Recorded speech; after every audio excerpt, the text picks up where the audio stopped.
আসসালামু আলাইকুম ওয়া রাহমাতুল্লাহি ওয়া বারাকাতুহু। আলহামদুলিল্লাহ নাহমাদুহু ওয়া নুসাল্লি আলা রাসূলিহিল কারীম, আম্মা বা'দ। আল্লাহু আকবার, আল্লাহু আকবার, লা ইলাহা ইল্লাল্লাহু, আল্লাহু আকবার, আল্লাহু আকবার, ওয়া লিল্লাহিল হামদ। সারা দুনিয়ার মুসলমানদের কাছে ঈদ উল ফিতর এবং ঈদ উল আযহা অত্যন্ত বড় ধরনের ধর্মীয় একটি উৎসবের দিন। আর সমস্ত মুসলমানদের কাছে ধর্মীয় উৎসবের দিন, পাশাপাশি এটা ইবাদতেরও দিন।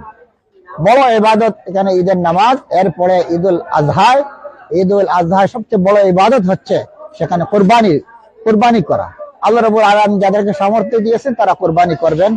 তারা এই ঈদের আনন্দ কোরবানির মাধ্যমে নিজেরা উপভোগ করবেন এবং আশেপাশের যারা গরিব দুঃখী মানুষ তাদেরকে সাথে নিয়ে তারা এই ঈদের আনন্দ ভাগাভাগি করবেন। আমি আমার কানাইঘাট জকিগঞ্জবাসী সহ সারা দুনিয়ার মুসলমানদের কাছে, দেশে প্রবাসে যারা আছেন, এলাকার অন্য এলাকার সারা দুনিয়ার মুসলমানদের কাছে আমি ঈদের শুভেচ্ছা জানাই। ঈদ মোবারক।